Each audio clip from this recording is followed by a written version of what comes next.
श्री गणेशाय नमः। श्री गोपीजनवल्लभाय नमः। श्रीमद्भागवत महापुराण तृतीय स्कंध अथ प्रथमोऽध्याय। उद्धव जी और विदुर जी की भेंट।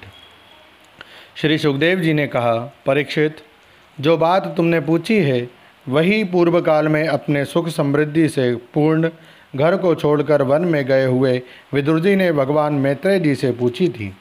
सब सर्वेश्वर भगवान श्री कृष्ण पांडवों के दूत बनकर गए थे।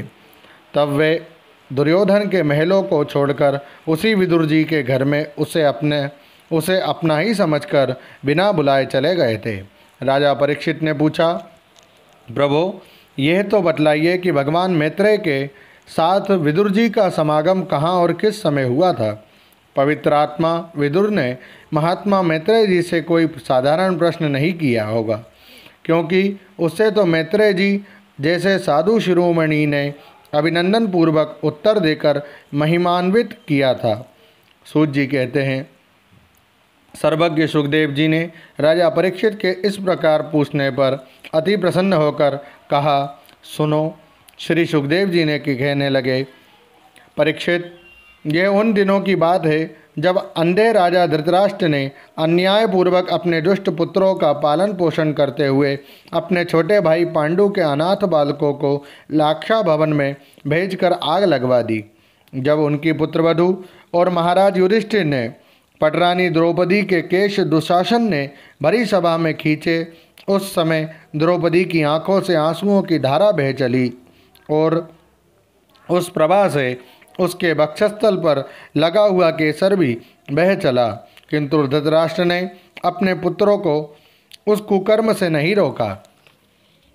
दुर्योधन ने सत्यपरायण और भोले भाले युधिष्ठिर का राज्य जुए में अन्याय से जीत लिया और उन्हें वन में निकाल दिया, किंतु वन से लौटने पर प्रतिज्ञा अनुसार जब उन्होंने अपना न्यायोचित पैतृक भाग मांगा, तब भी मोहवश उन्होंने उन अजात शत्रु युधिष्ठिर को उनका हिस्सा नहीं दिया। महाराज युधिष्ठिर के भेजने पर जब जगत गुरु भगवान श्री कृष्ण ने कौरवों की सभा में हित भरे सुमधुर वचन कहे, जो भीष्मादि सज्जनों को अमृत से लगे, पर कुरुराज ने उनके कथन को कुछ भी आदर नहीं दिया। देते कैसे, उनके तो सारे पुण्य नष्ट हो चुके थे। फिर जब सलाह के लिए विदुर जी को बुलाया गया, तब मंत्रियों में श्रेष्ठ विदुर जी ने राज्य भवन में जाकर बड़े भाई धृतराष्ट्र के पूछने पर उन्हें वे सम्मति दी, जिसे नीति शास्त्र के जानने वाले पुरुष विदुर नीति कहते हैं। उन्होंने कहा, महाराज, आप अजात शत्रु महात्मा युधिष्ठिर को उनका हिस्सा दे दीजिए। वे आपके ना सहने योग्य अपराध को भी सह रहे हैं। भीम रूप काले नाग से तो आप भी बहुत डरते हैं। देखिए, वे अपने छोटे भाइयों के सहित बदला लेने के लिए बड़े क्रोध से फुफकारे मार रहा है। आपको पता नहीं, भगवान श्री कृष्ण ने पांडवों को अपना लिया है। वे यदुवीरों के आराध्य देव इस समय अपनी राजधानी द्वारकापुरी में विराजमान हैं। उन्होंने पृथ्वी के सभी बड़े बड़े राजाओं को अपने अधीन कर लिया है तथा ब्राह्मण और देवता भी उन्हीं के पक्ष में हैं, जिसे आप पुत्र मानकर पाल रहे हैं तथा जिसकी हाँ में हाँ मिलाते जा रहे हैं। उस दुर्योधन के रूप में तो मूर्तिमान दोष ही आपके घर में घुसा बैठा है। यह तो साक्षात भगवान श्री कृष्ण से द्वेष करने वाला है। इसी के कारण आप भगवान श्री कृष्ण से विमुख होकर श्रीहीन हो रहे हैं। अतएव यदि आप अपने कुल की कुशल चाहते हैं तो इस दुष्ट को तुरंत ही त्याग दीजिए। विदुर जी का ऐसा सुंदर स्वभाव था कि साधुजन भी उसे प्राप्त करने की इच्छा करते थे, किंतु उनकी यह बात सुनते ही कर्ण, दुशासन और शकुनी के सहित दुर्योधन के होठ अत्यंत क्रोध से फड़कने लगे और उसने उनका तिरस्कार करते हुए कहा, अरे, इस कुटिल दासी पुत्र को यहाँ किसने बुलाया है? यह जिनके टुकड़े खा खाकर जीता है, उन्हीं के प्रतिकूल होकर शत्रु का काम बनाना चाहता है। इसके प्राण तो मत लो, परंतु इसे हमारे नगर से तुरंत बाहर निकाल दो। भाई के सामने ही कानों में वाण के समान लगने वाले इन अत्यंत कठोर वचनों से मर्माहत होकर भी विदुर जी ने कुछ बुरा ना माना।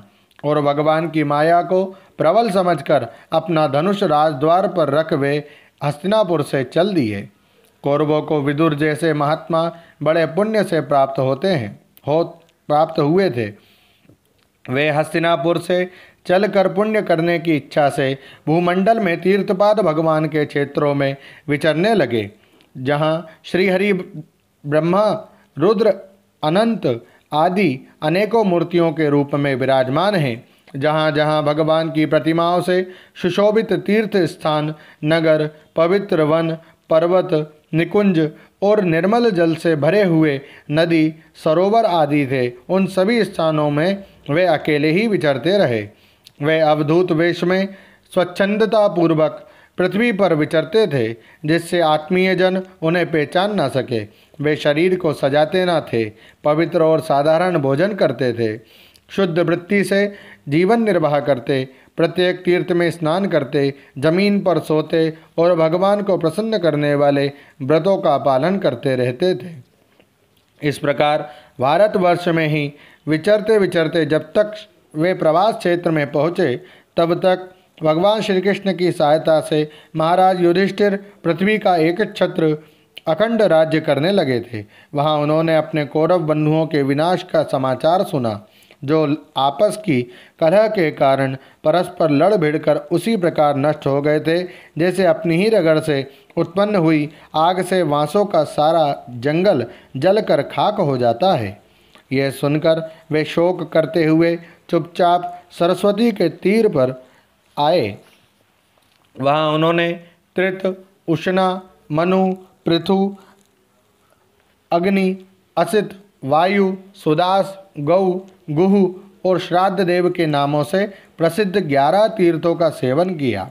इनके सिवा पृथ्वी में ब्राह्मण देवताओं के स्थापित किए हुए भगवान विष्णु के और भी अनेकों मंदिर थे, जिनके शिखरों पर भगवान के प्रधान आयुध चक्र के चिन्ह थे और जिनके दर्शन मात्र से श्री कृष्ण का स्मरण हो आता था। उनका भी सेवन किया।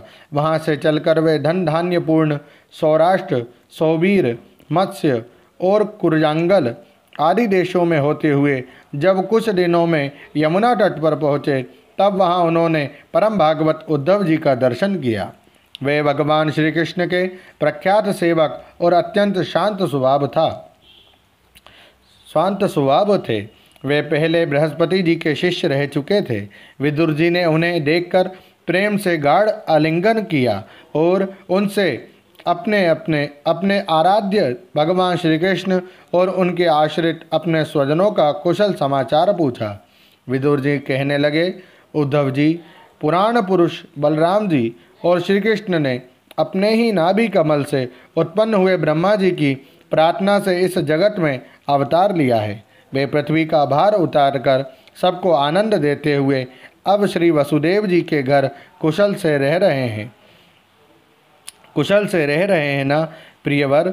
हम कुरुवंशियों के परम सुहृद और पूज्य वसुदेव जी, जो पिता के समान उदारता पूर्वक अपनी कुंती आदि बहनों को उनके स्वामियों का संतोष कराते हुए उनकी सभी मनचाही वस्तुएं देते आए हैं, आनंद पूर्वक है न। प्यारे उद्धव जी, यादवों के सेनापति वीरवर प्रद्युम्न जी तो प्रसन्न है न, जो पूर्व जन्म में कामदेव थे तथा जिन्हें देवी रुक्मणी जी ने ब्राह्मणों की आराधना करके भगवान से प्राप्त किया था। सात्वत, वृष्णि, भोज और दाशार वंशी यादवों के अधिपति महाराज उग्रसेन तो सुख से है न, जिन्होंने राज्य पाने की आशा का सर्वथा परित्याग कर दिया था, किंतु कमल नयन भगवान श्री कृष्ण ने जिन्हें फिर से राज सिंहासन पर बैठाया। सौम्य, अपने पिता श्री कृष्ण के समान समस्त रथियों में अग्रगण्य श्री कृष्ण तनय सांब सकुशल तो है न। यह पहले पार्वती जी के द्वारा गर्भ में धारण किए हुए स्वामी कार्तिक हैं। अनेकों व्रत करके जाम्बवती ने इन्हें जन्म दिया था, जिन्होंने अर्जुन से रहस्य युक्त धनुर्विद्या की शिक्षा पाई है। वे सात्यकी और कुशल पूर्वक है। वे भगवान श्री कृष्ण की सेवा से अनायास ही भगवत जनों की उस महान स्थिति पर पहुंच गए हैं, जो बड़े बड़े योगियों को भी दुर्लभ है। भगवान के शरणागत निर्मल भक्त बुद्धिमान अक्रूर जी भी प्रसन्न है न, जो श्री कृष्ण के चरण चिन्हों से अंकित ब्रज के मार्ग की रज में प्रेम से अधीर होकर लौटने लगे थे। भोजवंशी देवक की पुत्री देवकी जी अच्छी तरह है न, जो देव माता अदिति के समान ही साक्षात विष्णु भगवान की माता है। जैसे वेद त्रयी यज्ञ विस्तार रूप अर्थ को अपने मंत्रों में धारण किए रहती है, उसी प्रकार उन्होंने भगवान श्री कृष्ण को अपने गर्भ में धारण किया था। आप भक्त जनों की कामनाएं पूर्ण करने वाले भगवान अनिरुद्ध जी सुखपूर्वक है ना, जिन्हें शास्त्र वेदों के आदि कारण और अंतःकरण चतुष्ट के चौथे अंश मन के अधिष्ठाता बतलाते हैं। चित्त, अहंकार, बुद्धि और मन, ये अंतःकरण के 4 अंश हैं। इनके अधिष्ठाता क्रमशः वासुदेव, संकर्षण, प्रद्युम्न और अनिरुद्ध हैं। सौम्य स्वभाव उद्धव जी अपने हृदयेश्वर भगवान श्री कृष्ण का अनन्य भाव से अनुसरण करने वाले, जो हृदिक, सत्यभामानंदन, चारुदेष्ण और गद आदि अन्य भगवान के पुत्र हैं, वे सब भी कुशल पूर्वक है ना। महाराज युधिष्ठिर अपनी अर्जुन और श्री कृष्ण रूप दोनों भुजाओं की सहायता से धर्म मर्यादा का न्यायपूर्वक पालन करते हैं ना। मैं दानव की बनाई हुई सभा में इनके राज्य वैभव और दबदबे को देखकर दुर्योधन को बड़ा ढाह हुआ था। अपराधियों के प्रति अत्यंत असहिष्णु भीमसेन ने सर्प के समान दीर्घकालीन क्रोध को छोड़ दिया है क्या? जब वे गदा युद्ध में तरह तरह के पैतरे बदलते थे, तब उनके पैरों की धमक से धरती डोलने लगती थी। जिनके वाणों के जाल से छिपकर किरात वेशधारी, अतएव किसी की पहचान में न आने वाले भगवान शंकर प्रसन्न हो गए थे, वे रथी और यूथपतियों का सुयश बढ़ाने वाले गांडीवधारी अर्जुन तो प्रसन्न है ना। अब तो उनके सभी शत्रु शांत हो चुके होंगे।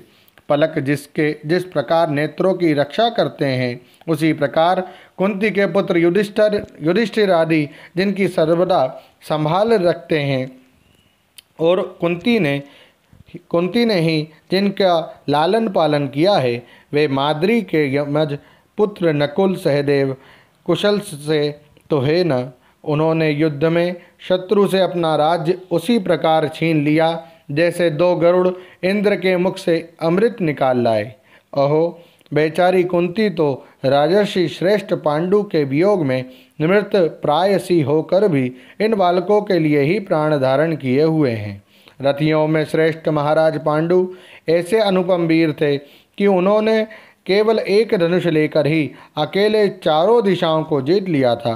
सौम्य स्वभाव उद्धव जी, मुझे तो अधःपतन की ओर जाने वाले उन धृतराष्ट्र के लिए बार बार शोक होता है, जिन्होंने पांडवों के रूप में अपने परलोकवासी भाई पांडु से ही द्रोह किया तथा अपने पुत्रों की हाँ में हाँ मिलाकर अपने हित चिंतक मुझको भी नगर से निकलवा दिया।